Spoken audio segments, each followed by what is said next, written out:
Сәлеметсіздер ме? Бүгін біздер натюрморттың жарық көлеңкесімен жұмыс жасайтын боламыз. Бұл бидонның жарық бөліктері, меншікті көлеңкесі, ұстағыштары бидонның, ұстағыштың негізі ағаш бөліктері, шынаяқтың алдыңғы жарық бөліктері, меншікті көлеңкесі және шағылыс, жылт. Тақтайдың негізгі материалдығын көрсетуіміз керек. Және бидонның негізгі металл тектес пішіндігін көрсетуіміз керек. Сонымен қатар натюрморттың алдыңғы қырларының, матаның көлеңкелерін жасауымыз керек. Әрі қарата әрбір заттың түспе көлеңкелерін, меншікті көлеңкелерін, ұсақ бөліктерімен жұмыс жүргіземіз. Іске кірісейік. Мен әзірге бидонның құлақ бөліктерінен өңді жүргізуді бастаймын. Бұл сым тәріздес пішін, яғни металл. Жарық бөлігі бар бұның өзінде де. Солай тұра көлеңкені деп қатты басып, қарындашпен көрсетуіміз керек. Алдыңғы планда бұл қаттырақ басамыз, ал керісінше артқы өңдерін сәл ашықтау реңмен баса отырып жұмыс жасаймыз. Егер қандай да бір ұсақ бөліктерді өзгерткіміз келсе, онда біздің өшіргішіміздің кішкентай бөлігін алып, кейбір бөліктерді, ұсақ бөліктерін өшіру арқылы жылт жерлерді белгілейміз.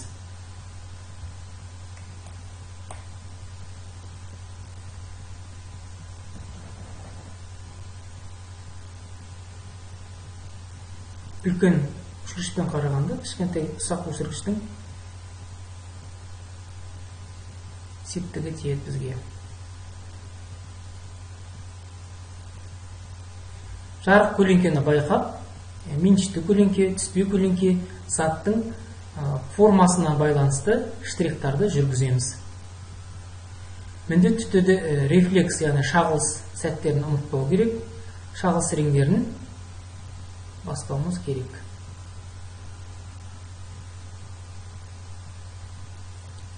Бидон менен артқы қабырғаның негізгі айырмашылықтарын таптық. Яғни бидон бізде сәл қоңырлау, сұр матаға қарағанда. Сондықтан оның алдыңғы көлеңкелерін басып, негізгі аумағынан шығарамыз.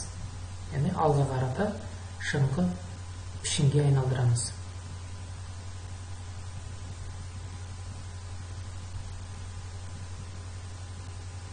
Қосымша бидонның мынандай көлденең бөлігіндегі денесіндегі штрихтарды жүргізуге болады. Немесе резинканың ұсақ бөлігін ала отырып, форманы жасау арқылы жылтыр жерлердің пішінін доғал етіп сызамыз.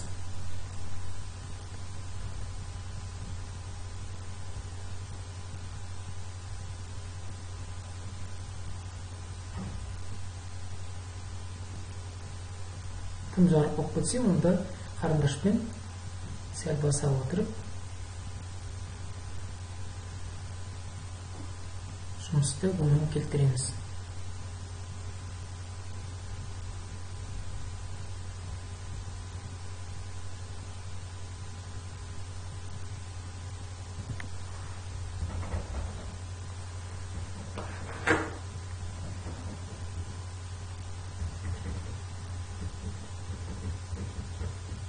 Яғни бидонның құлақтары эллипс пішінге сәйкес келеді. Цилиндр эллипс пішіндерін. Сондықтан оны дөңгелек доғалар ретінде штрихтаймыз.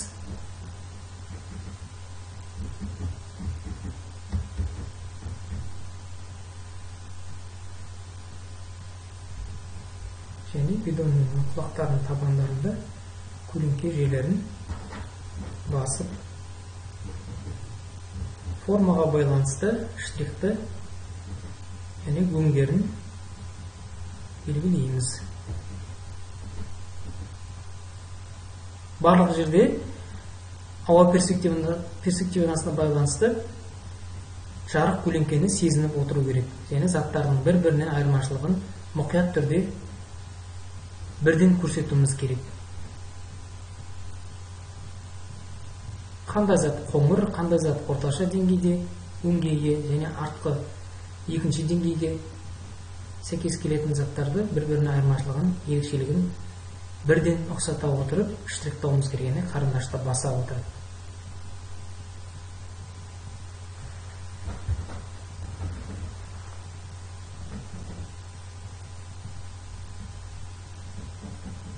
Бірден түспе көлеңкелерді көрсетеміз. Енді құлақтың негізгі түспе көлеңкелерін металл дененің бетіне жаға отырып штрихтарды бәсеңдей арқылы, өңнен өңге өту арқылы жұмсақтап қарындаштың ұшын көрсетеміз.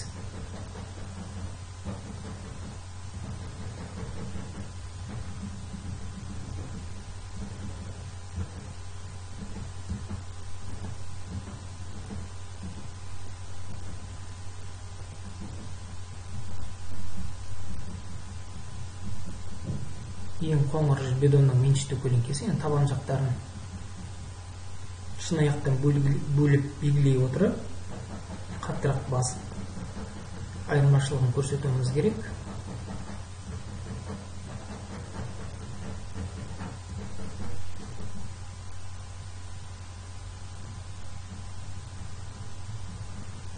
Бидонның жоғары бөліктерінің меншікті көлеңкелерін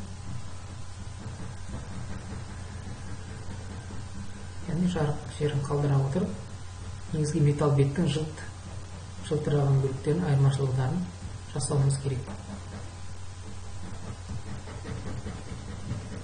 Шағылысты басып жібермейміз.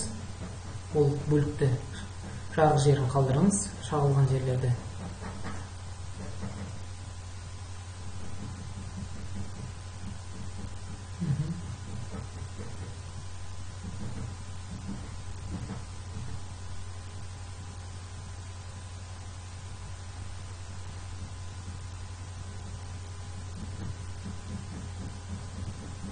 Егер бірден қатты жарық айырмашылық болса, онда өңнен өңге өту арқылы жай ғана жұмсақтатып өңдерді келтіреміз.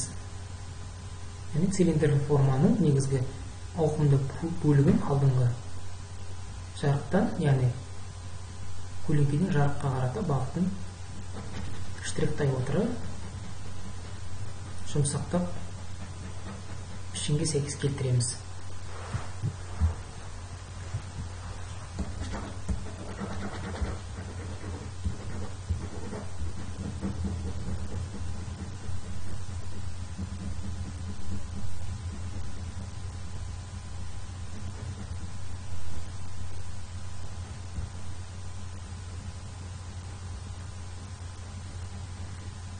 Бұл жерде әрбір дененің материалдығын қарастырып жазуымыз керек.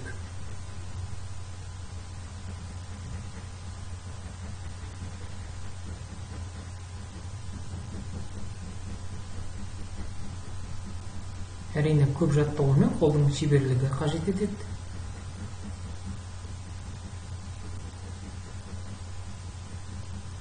Байқап отырсаңыздар, мен бидонның негізгі меншікті көлеңкелерін жарыққа қарата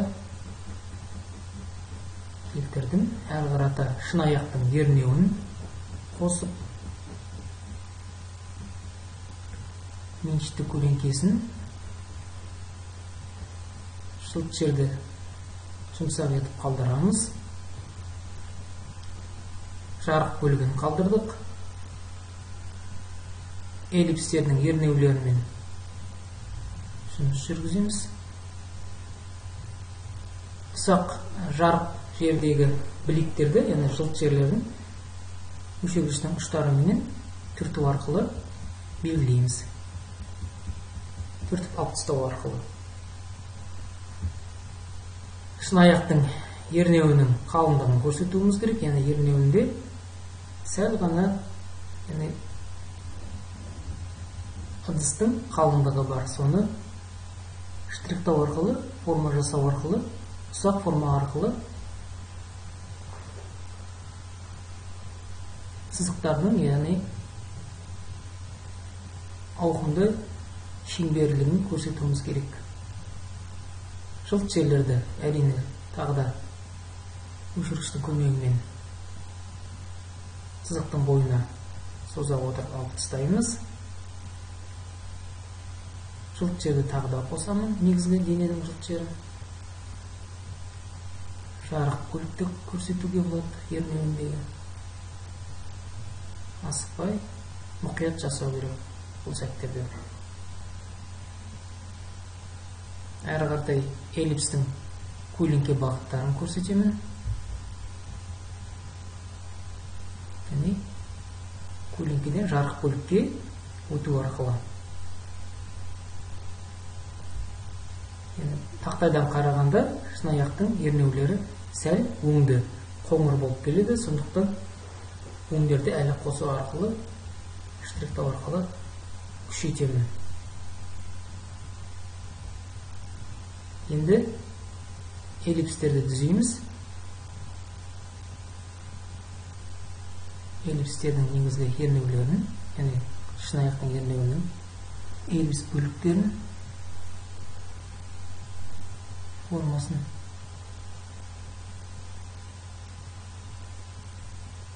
екінші эллипсті келтіреміз.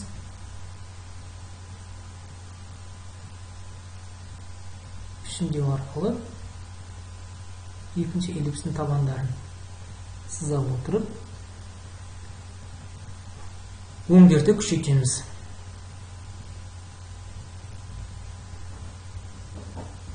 Артық реңдерін алып тастауымызға да болады. Әрине мұқият. Жылт жерді де көрсете отырып.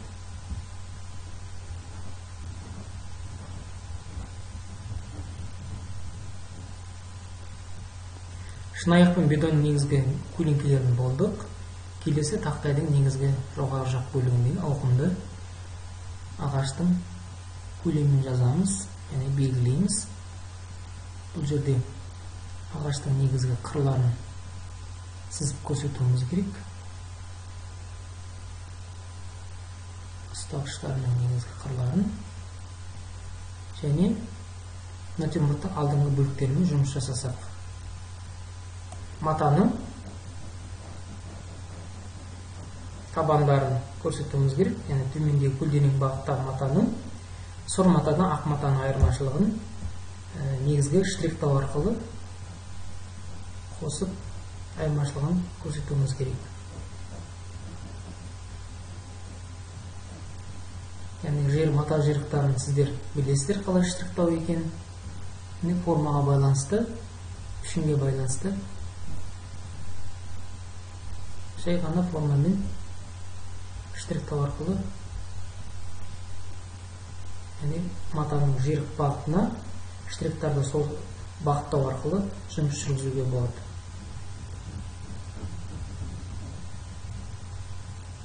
Жолмен матаның негізгі көлеңке бөліктерін сызып қойдық алдыңғы жоспарда.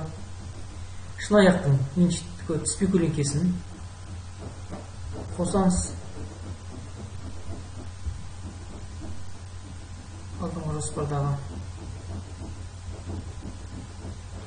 яғни біздің жарық табиғи, жұмсақ жарық түсіп тұр. Осылайша бүгінгі жұмысты біздер тәмамдаймыз. Келесі кездескенше сау болыңыздар.